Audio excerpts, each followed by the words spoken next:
چلیں اس بات کی گہرائی میں چلتے ہیں۔ آج کی اس تفصیلی گفتگو میں ہمارا موضوع وہ تصورات ہیں جو دولت کو بڑھانے اور سرمایہ کاری سے جڑے خوف کے گرد گھومتے ہیں۔ بالکل، یہ واقعی ایک ایسا موضوع ہے جس نے ایک لمبے عرصے سے عام انسان کو مالیاتی آزادی سے کافی دور رکھا ہوا ہے۔ ہاں، اور میں یہاں بتاتی چلوں کہ آج کی ہماری یہ ساری گفتگو ایک بہت ہی زبردست ذریعے پر مبنی ہے۔ صحیح، ہم یوٹیوب چینل برین بٹسی پر موجود کلیور گرل فائنانس بائی بولا سوکمبی کی ایک اینیمیٹڈ بک سمری کو بنیاد بنا کر بات کر رہے ہیں۔ اور ہمارا مشن آج یہی ہے کہ اس سرمایہ کاری یا انویسٹنگ کی پیچیدگیوں کو آسان بنایا جائے۔ خاص طور پر ان 5 اہم پہلوؤں کا جائزہ لینا جو کسی بھی بزنس میں پیسہ لگانے سے پہلے جانچنا بہت ضروری ہوتے ہیں۔ بالکل، اور گفتگو کو آگے بڑھانے سے پہلے ایک ضروری بات واضح کر دوں۔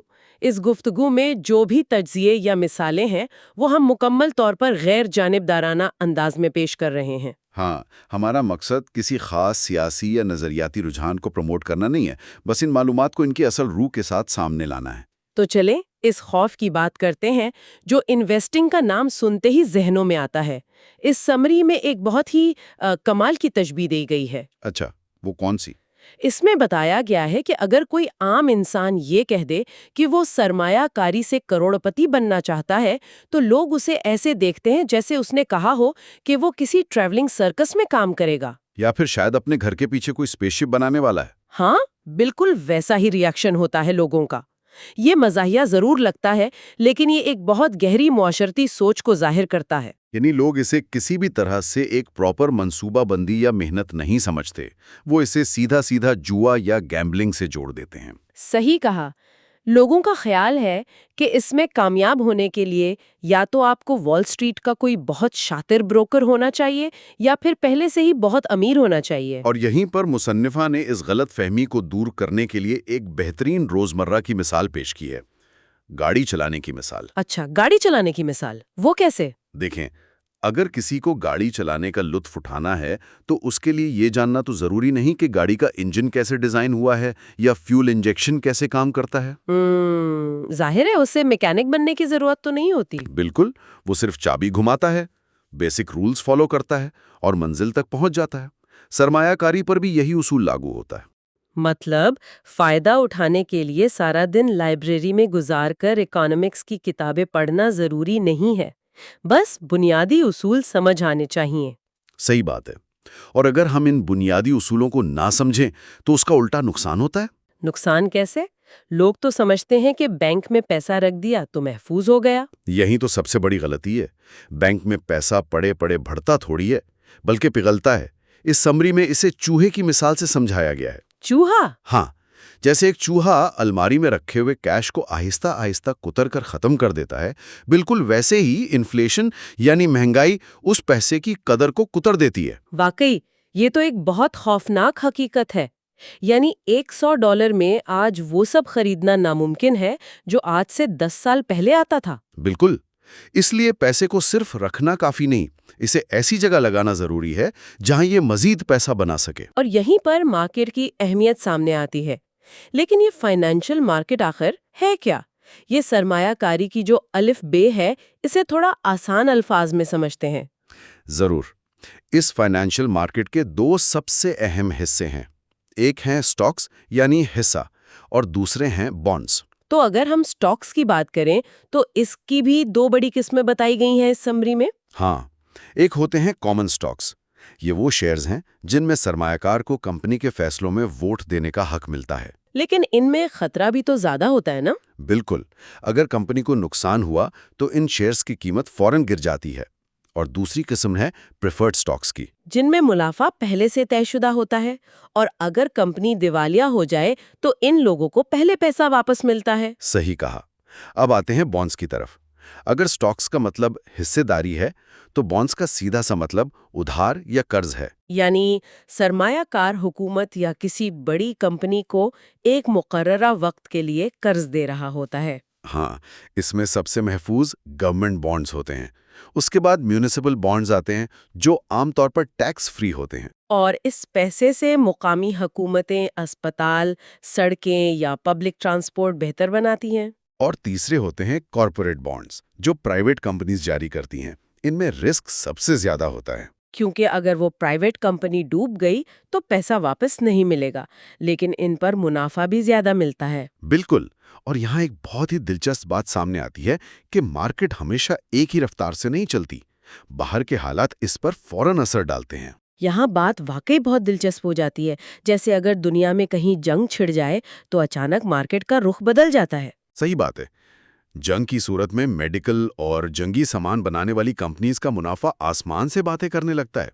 جبکہ اس کے بالکل برعکس آرٹ، تفریح اور سنیما جیسی کمپنیز کو نقصان اٹھانا پڑتا ہے، کیونکہ لوگوں کی ترجیحات بدل جاتی ہیں۔ اور کچھ چیزیں تو بالکل ہی ناقابل پیشن گوئی ہوتی ہیں، جیسے بٹ کوائن کی مثال لے لیں۔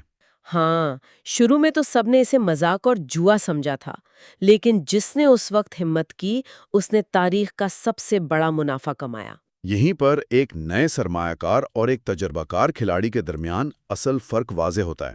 نئے لوگوں کی سب سے بڑی غلطی یہ ہوتی ہے کہ وہ گھبراہٹ یعنی پینک کا شکار ہو جاتے ہیں۔ اور ڈر کر اپنے شیئرز نقصان میں ہی بیچ دیتے ہیں، یا پھر وہ پیسہ مارکیٹ میں لگا دیتے ہیں جس کی انہیں روزمرہ زندگی میں فوراً ضرورت ہوتی ہے۔ جبکہ جو تجربہ کار لوگ ہیں وہ ایسا کبھی نہیں کرتے۔ ان کے پاس ہمیشہ ایک ایمرجنسی فنڈ یا فائنینشیل کوشن ہوتا ہے، تاکہ اگر نوکری چلی جائے یا کوئی بیماری آ جائے تو مجبوری میں شیئرز نہ بیچنے پڑیں۔ اور ان کا سب سے بڑا اصول یہ ہوتا ہے کہ اپنے تمام انڈے ایک ہی ٹوکری میں مت رکھو۔ یہ ٹوکری والی مثال بہت اہم ہے۔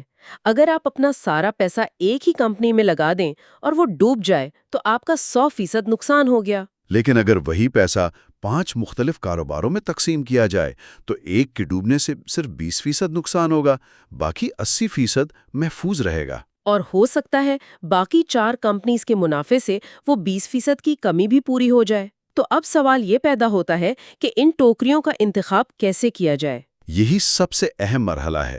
ہم اس فیصلے کے لیے افواہوں یا جذبات پر انحصار نہیں کر سکتے۔ مصنفہ نے 5 لازمی پہلو بتائے ہیں جنہیں جانچنا ضروری ہے۔ تو آئیے ان 5 پہلوؤں کو تھورولی دیکھتے ہیں۔ پہلا پہلو کیا ہے؟ پہلا پہلو ہے کمپنی کی آمدنی اور مقاصد، یعنی ریونیو اینڈ آبجیکٹیوز۔ ہمیں دیکھنا ہوتا ہے کہ کمپنی کی سالانہ آمدنی کہاں سے آ رہی ہے اور اس پر قرض کتنا ہے۔ یعنی یہ کسی بھی کمپنی کی مالیاتی صحت کا پہلا ایکس رے ہوتا ہے۔ اور دوسرا پہلو ہے وقت کے ساتھ قدر میں ترقی، یعنی ڈیولپمنٹ آف ویلیو۔ بالکل۔ اکثر لوگ صرف پچھلے 1 سال کا بڑا منافع دیکھ کر شور مچاتے ہیں اور پیسہ لگا دیتے ہیں، لیکن اصل چیز لمبے عرصے کا ٹرینڈ ہے۔ حقیقت میں دیکھنا یہ چاہیے کہ اتار چڑھاؤ کے باوجود کئی سالوں میں کمپنی گرو کر رہی ہے یا نہیں۔ پھر تیسرا پہلو آتا ہے کمپنی کے مستقبل کے اہم اہداف۔ مین گولز۔ کیا کمپنی نئے مارکیٹس تلاش کر رہی ہے؟ کیا وہ نئی مصنوعات بنا رہی ہے؟ اگر کوئی کمپنی مستقبل کی پلاننگ نہیں کر رہی تو وہ جلد مارکیٹ سے غائب ہو جائے گی۔ صحیح۔ اور چوتھا پہلو وہ ہے جو بہت سے لوگ نظر انداز کر دیتے ہیں، اور وہ ہے سرمایہ کاری سے جڑے اخراجات اور فیس۔ یہ بہت ہی کریٹیکل پوائنٹ ہے۔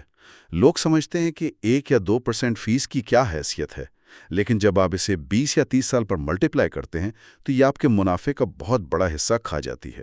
اس لیے کسی بھی فنڈ میں پیسہ لگانے سے پہلے ان فیس کا حساب لگانا انتہائی لازمی ہے۔ اور آخری یعنی 5واں پہلو ہے انتظامیہ کا کردار اور خبروں میں ان کی شہرت۔ Management and news presence.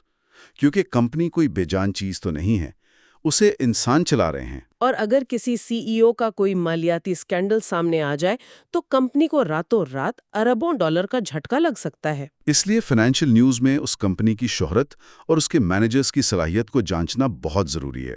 لیکن ایک منٹ رکیے، یہ سب سن کر تو ایک نئے شخص کا خوف مزید بڑھ جائے گا کہ اب اسے سالانہ رپورٹیں بھی پڑھنی ہیں اور مینیجرز کی ڈگریاں بھی چیک کرنی ہیں۔ یہی تو سب سے دلچسپ ٹوسٹ ہے سمری میں۔ یہاں آ کر ایک نئے سرمایہ کار اور ایک ایکسپرٹ کا راستہ الگ ہو جاتا ہے۔ وہ کیسے؟ یہ 5 پہلو تو دونوں کے لیے ہے نا؟ اہمیت دونوں کے لیے ہے، لیکن اپروچ الگ ہے۔ ایک تجربہ کار شخص ضرور ان ڈیٹا پوائنٹس کی گہرائی میں جائے گا تاکہ high risk high reward companies ڈھونڈ سکے۔ لیکن نئے شخص کو اس ڈیٹا کے سمندر میں گوتے لگانے کی ضرورت نہیں ہے۔ بالکل نہیں۔ مصنفہ کے مطابق نئے سرمایہ کاروں کو شروع میں صرف بڑی اور معروف کمپنیز کا رخ کرنا چاہیے، جسے ہم لارج کیپ کمپنیز کہتے ہیں۔ جیسے ڈزنی، کوکا کولا یا ایپل جیسی کمپنیز جن کی مالیت خربوں ڈالرز میں ہے۔ صحیح کہا، ان بڑی کمپنیوں میں رسک سب سے کم ہوتا ہے۔ نئے لوگوں کو ہر چھوٹی فی، ہر رپورٹ کے صفحے اور ہر نیگیٹو نیوز کو اس طرح باریک بینی سے نہیں دیکھنا پڑتا۔ انہیں بس ایک عمومی رجحان دیکھنا ہوتا ہے۔ یہ بڑی کمپنیاں نئے سرمایہ کاروں کو ایک محفوظ آغاز فراہم کرتی ہیں۔ اس بات سے واقعی مارکیٹ کا ایک بڑا بوجھ ذہن سے اتر جاتا ہے۔ تو اب اگر کوئی مارکیٹ میں قدم رکھنے سے ہچکچا رہا ہے تو اس کے لیے وہ 3 فوری اقدامات کیا ہیں جو وہ آج ہی اٹھا سکتا ہے؟ یہ اس گفتگو کا سب سے عملی حصہ ہے۔ پہلا قدم انتہائی سادہ ہے، علم حاصل کریں۔ پیسے لگانے سے پہلے کتابیں پڑھیں یا تھوڑی ویڈیوز دیکھ لیں۔ کیونکہ علم ہی وہ واحد چیز ہے جو جوئے اور سرمایہ کاری کے درمیان دیوار کھڑی کرتا ہے۔ جب سسٹم سمجھ آ جائے تو ڈر خود ہی کم ہو جاتا ہے۔ دوسرا قدم یہ ہے کہ اپنی آمدنی اور بچت کا حساب لگائیں۔ اپنی باقاعدہ نوکری کو ہر حال میں برقرار رکھیں اور ایک ایمرجنسی فنڈ بنائیں۔ انویسٹنگ کو شروع دن سے ہی اپنے گھر کے چولہے کا واحد سہارا مت بنائیں۔ ایک مضبوط بنیاد کے بغیر آپ دباؤ میں غلط فیصلے کریں گے۔ اور تیسرا اور آخری قدم سیدھا ایکشن لینے کے بارے میں ہے۔ شروع میں ہی درجنوں کمپنیوں میں الجھنے کے بجائے چند مخصوص فنڈز یا 1-2 بڑی کمپنیاں چنیں۔ اور بہت ہی چھوٹی رقم سے آغاز کریں۔ مقصد راتوں رات امیر ہونا نہیں ہے، بلکہ مارکیٹ کے اتار چڑھاؤں کو عملی طور پر محسوس کرنا ہے۔ اس سے خود اعتمادی پیدا ہوتی ہے۔ یہ تینوں اقدامات واقعی کسی کو بھی خاموش تماشائی سے ایک متحرک سرمایہ کار بنا سکتے ہیں۔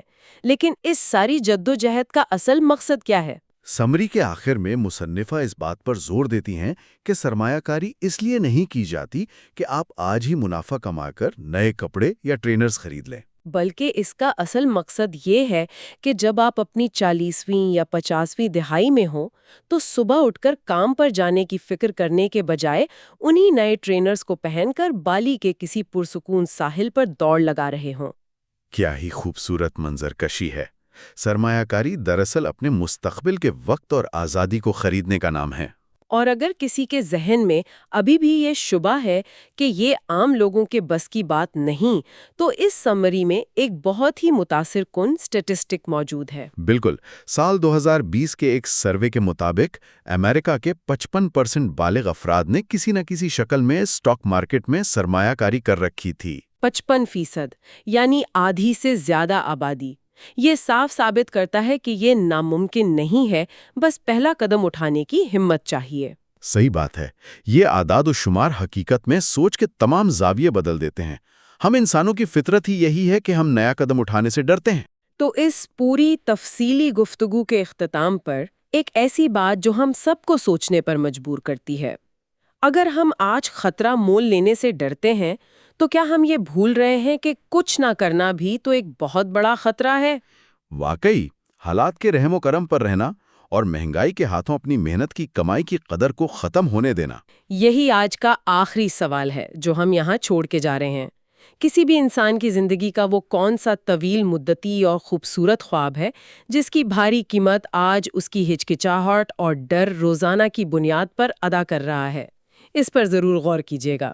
اگلی بار تک کے لیے خدا حافظ۔